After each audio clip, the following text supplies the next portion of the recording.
Malaysia versus Filipina bikin tegang, bikin kaget border Kalimantan. Dan kita anggap ini satu permulaan yang sangat bermakna, sangat bersejarah.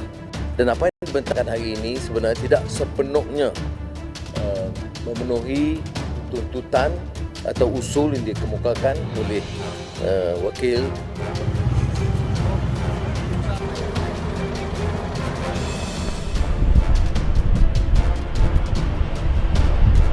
Ini kita akan menjadi kaum yang cukup lemah pada masa akan datang. Artinya moral orang-orang Melayu ke arah mana?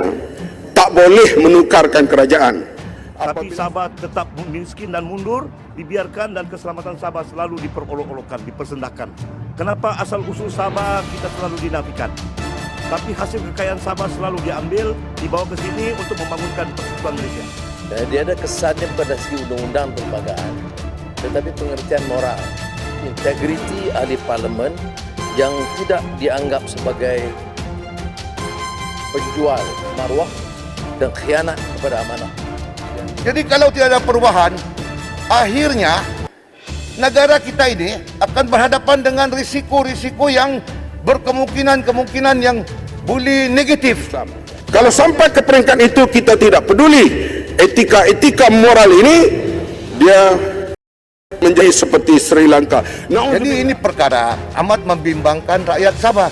Justru itu kita meminta supaya kerajaan melihat secara terperinci. Cara pembelotan ini atau pengkhianatan ini bukan baru. Ahli-ahli berhormat dari PAS tahu ia berlaku sejak 1961 yang menyebabkan jatuhnya kerajaan.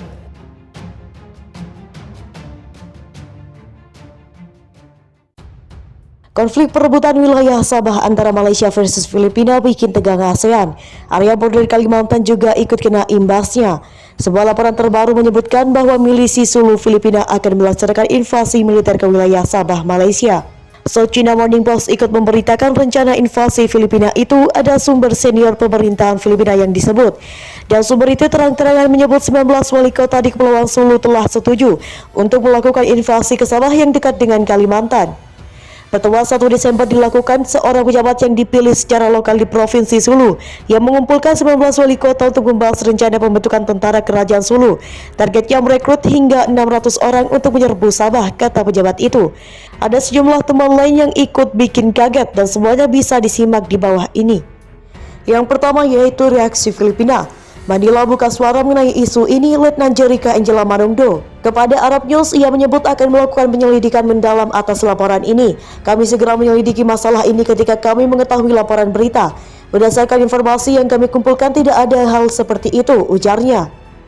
Manungdo menambahkan bahwa pejabat daerah di Sulu memang telah mengadakan pertemuan awal bulan ini, tetapi hanya untuk membahas cara memperkuat perbatasan Laut Nusantara dan tanggap bencana. Kepala Eksekutif Lokal bertanggung jawab atas perekrutan nelayan atau sukarelawan pelaut untuk melakukan patroli laut bekerja sama dengan militer di Sulu untuk membantu meningkatkan kontrol perbatasan terhadap teroris dan elemen pelanggar hukum lainnya. Reaksi Malaysia.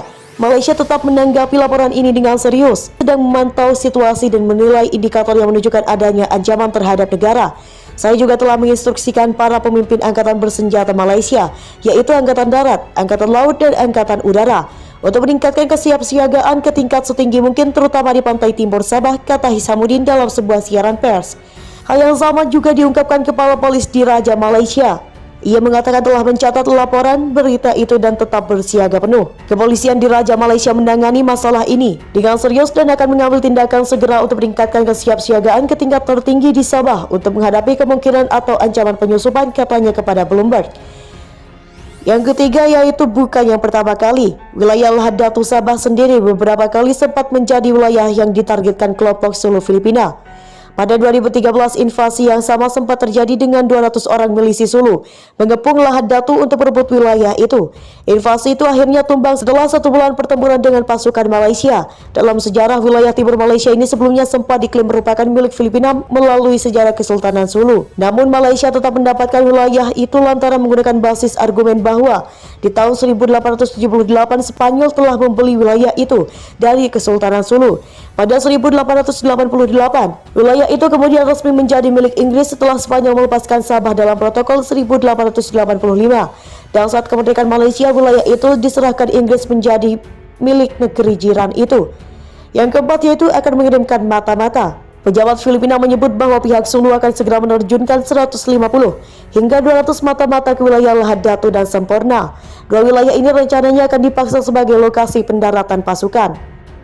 Dengan serius dan akan mengambil tindakan segera untuk meningkatkan kesiapsiagaan ke tingkat tertinggi di Sabah untuk menghadapi kemungkinan atau ancaman penyusupan, katanya kepada Bloomberg. Yang ketiga yaitu bukan yang pertama kali. Wilayah Lahad Datu Sabah sendiri beberapa kali sempat menjadi wilayah yang ditargetkan kelompok Sulu Filipina. Pada 2013 invasi yang sama sempat terjadi dengan 200 orang milisi Sulu mengepung Lahad Datu untuk merebut wilayah itu. Invasi itu akhirnya tumbang setelah 1 bulan pertempuran dengan pasukan Malaysia. Dalam sejarah, wilayah timur Malaysia ini sebelumnya sempat diklaim merupakan milik Filipina melalui sejarah Kesultanan Sulu. Namun Malaysia tetap mendapatkan wilayah itu lantaran menggunakan basis argumen bahwa di tahun 1878 Spanyol telah membeli wilayah itu dari Kesultanan Sulu.